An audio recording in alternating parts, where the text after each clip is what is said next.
रचला जातोय मित्रांनो. सुयोग मित्रमंडळ भेंडी नका 2010 उत्सव मध्ये आपण पाहतोय.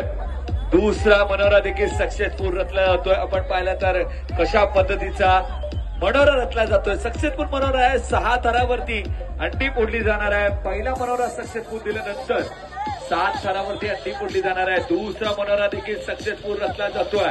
इंद्रदेवत्यांनी देखील हजेरी लावली जाते.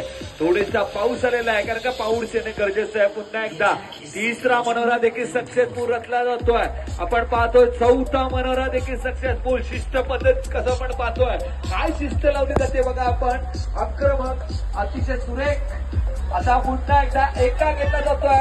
1 2 3 4 5 6 लावले जात आहेत मनोरे. 7वा मनोरा देखील सक्सेसफुल आणि अंडी लावली जाते. सुरेश मित्र मंडळी पुन्हा एकदा 7 लावले जात आहेत. अंडी उडली जाते. श्री गणेश